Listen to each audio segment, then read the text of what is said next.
سلام درنو لیدونکو ستړي مشئ. د طالبانو بهرنیو چارو وزارت د یوې اعلامیې له لارې په مونیخ کنفرانس کې د افغانستان په اړه د پاکستان د بهرنیو چارو وزیر بلاول بوټو وروستیو څرګندونو ته تفصیلي غبرګون ښودلی دی. د طالبانو لوري په خپره شوې اعلامیې کې د دغه پاکستان چارواکي د ځینو خبرو هرکلی شوې، دغه ځینې نورې څرګندونې له حقیقته لرې بلل شوې او په اخر کې یې پاکستان ته مشوره ورکړ چې مثال یې د شکایاتو له لارې نه بلکې د دوه اړخیزو مخامخ خبرو له لارې دې سره وڅېړي. د طالبانو بهرنیو چارو وزارت په اعلامیه کې راغلی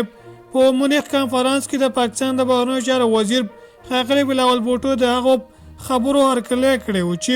سوله ییز افغانستان یې د سیمې د ثبات لپاره مهم بللی او غوښتنه یې کړې ده چې نړیوال ټولنه دې له افغانستان حکومت سره د ظرفیت لوړونې په برخه کې مرستې وکړي، کنګل شوې شتمني دې ازاده کړي، بانکي محدودیتونه دې لرې کړي، له افغانانو سره دې بشري مرستو ته دوام ورکړي. له دې وړاندې د پاکستان بهرنیو چارو وزیر بلاول بوټو تېره ورځ د مونیخ په امنیتي کنفرانس کې د خبرو پر مهال له ډېره د خپل هیواد او سیمې په امنیت تم شو. هغه ویل اندېښنه دا ده که موږ د طالبانو سرپرست حکومت دغه ډلې جدي ونه ګڼو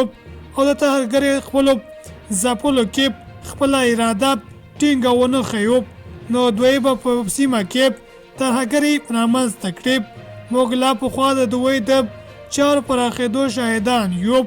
کابل له بدلون وروسته پاکستان ترهګریز پیښې ډېرې شوي دي، ډېر وخت پرې ونه لګي چې نورو سیمو ته هم ورسېږي.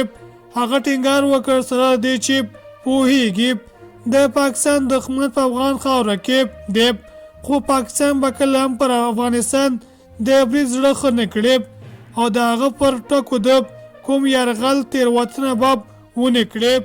دا په ښکاره په لومړۍ کچه د پاکستان د کورنیو چارو وزیر رڼا ثناءالله د هغو خبرو ردوي چې له دې وړاندې یې افغانستان ګواښلی و چې